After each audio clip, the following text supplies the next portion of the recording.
आजच्या व्हिडिओची सुरुवात जी आहे तर ती सगळ्यात पहिले कॅमेरा सेट करण्यापासून झालेली आहे।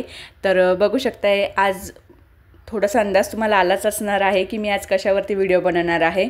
तर मी जेव्हा कुकिंग करते तेव्हा कशाप्रकारे कॅमेरा सेट होतो आणि त्यानंतर कशाप्रकारे मी कुकिंग जे आहे जे डेली रूटीनवालं जे आहे तर ते करते। शूटिंगचं कुकिंग जे असतं ते थोडं वेगळं असतं।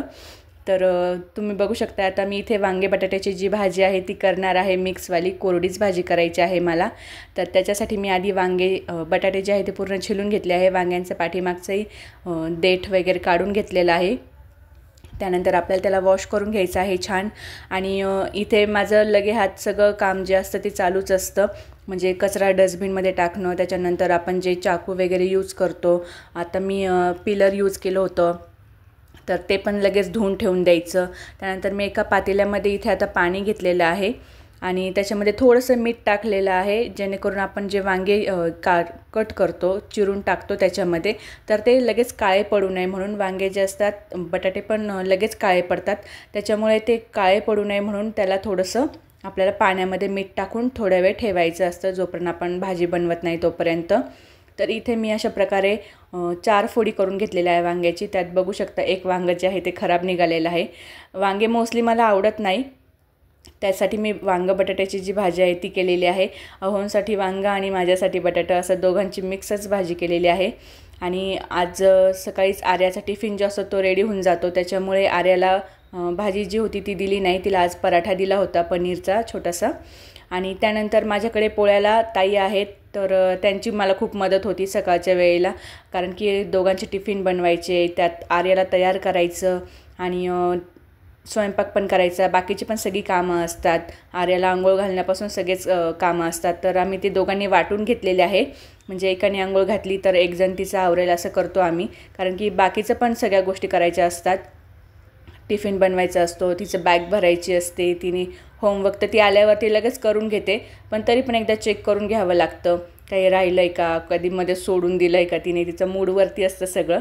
तर बघू शकता इथे आता झालेली आहे माझे वांगे बटाटे चिरून। त्यानंतर मी आता घेतलेली आहे कढईला मी जे पण भांडे घेते ते सगळे धुवूनच घेते मोस्टली, कारण की धूळ बसलेली असती बॅक साईडला जे आहे तर ते थोडंसं बांधकाम चालू असल्यामुळं किचनच्या विंडोमधून धूळ येत असते बरीचशी, तर त्यामुळे मी सगळे भांडे जे आहे ते धुवूनच घेत असते यूज करण्यापूर्वी। तर मी आता इथे कढईमध्ये टाकलेलं आहे तेल आणि थोडंसं आपण ठेचून घेतलेला कांदा टाकलेला आहे, त्यानंतर जिरे, हिंग, हळद, त्यानंतर मी टाकलेला आहे इथे काळा मसाला। या मसाल्याचा टेस्ट खूप सुंदर आहे आणि याचा कलरसुद्धा खूप छान येतो। त्याच्यानंतर मी टाकलेली आहे मिरची, थोडंसं किचन किंग मसाला आणि मीठ। आता याला छान आपण एकजीव करून घ्यायचं आहे, म्हणजे आपली तडका जो आहे तर तो पूर्ण व्यवस्थित आपल्या सगळ्या भाजीला बसतो आणि आपण जे पण मसाले टाकलेले आहे ते कच्चे राहत नाही। त्यानंतर मी आता याच्यामध्ये टाकते आहे चिरलेले बटाटे आणि वांगे, आणि हे मला वाफेवरती बनवायचं आहे, याला जास्त रस्सा करायचा नाही आहे, त्याच्यामुळे मी याच्यामध्ये थोडंसंच अंगापुरतंच पाणी टाकणार आहे।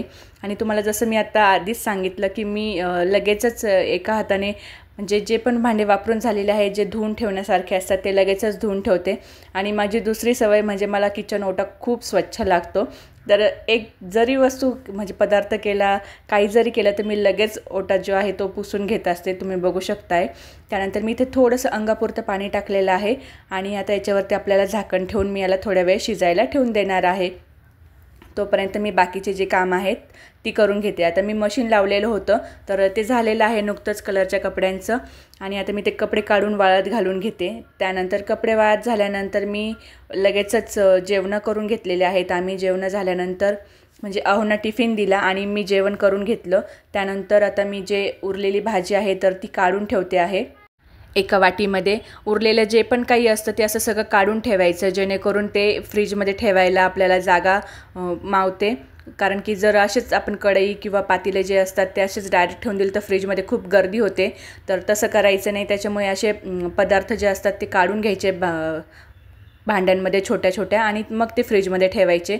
तर इथे आता कढईला मसाला खूप जास्त राहिलेला होता, त्याच्यामुळे मी अशा प्रकारे पोळीला पुसून घेतलेला आहे। मला अशी मसाला पोळी खायला खूप आवडते, नंतरून जेव्हा पण भूक लागेल तेव्हा मी आता ही पोळी आणि उरलेली थोडीशी भाजी खाऊन घेईन। त्यानंतर आहे आपलं किचन ओटा साफ करण्याची बारी। आधी मी गॅस वगैरे स्वच्छ करून घेतला आणि त्यानंतर आता मी करते आहे भांडे. तर भांडे घासताना मी सगळ्यात आधी म्हणजे त्याच्यातलं जे पण काही आपलं खरकाटं असतं, राहिलेलं अन्न वगैरे असतं ते सगळं काढून घेते. त्यांना छान विसळून घेते पाण्यामध्ये आणि त्यानंतर मग मी त्यांना घासते. कारण की जर आपण डायरेक्टच भांडे घासायला घेतले खरकाट्यासहित तर ते खूप घासणी जी असते आपली ती खराब होऊन जाते आणि एकमेकाचा वास जो असतो तो भांड्यांचा दुसऱ्या भांड्यांना लागतो. जसं की आपले दुधाचे भांडे असतील, चहाचं पातेलं असतं, त्याच्यानंतर ग्लास असतात, कप असतात, काचेच्या ज्या वस्तू असतात, तर ते सगळ्यांचं मसाल्यांचा जे वास असतो तर ते एकमेकाला लागतं. तेलकट पदार्थ जे आपण बनवतो, आपले इंडियन पदार्थ जे असतात, जे पण भाज्या वगैरे सगळं ते ऑइली असतात, तर त्याच्यामुळे त्या एकमेकाला सगळं लागतं आणि ते खराब होतात.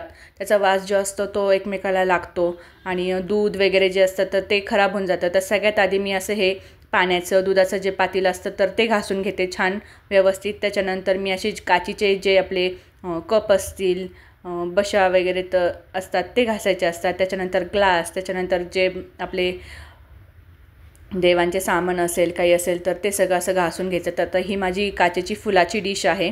त्यानंतर आपले जे जे बारीक बारीक भांडे असतात, चमचे झालं, गाळणी झालं, चाकू झालं.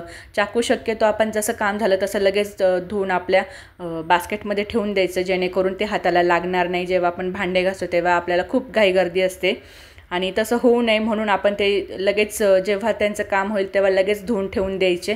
मी तरी शक्यतो असंच करते. चाकू, कात्री, बटाटे छिलायचं जे आपलं पिलर असतं ते आणि त्यानंतर खलबत्ता वगैरे असे ज्या पण जड वस्तू असतात तर त्या मी लगेचच धुवून ठेवून देते. तर बघू शकता आता इथे माझे भांडे झालेले आहे. गॅस ओटा सगळं क्लीन करून झालेलं आहे, पुसून झालेलं आहे. तर हा होता माझ्या किचनचा छोटासा व्हिडिओ. कसा वाटला मला कमेंट करून नक्की कळवा.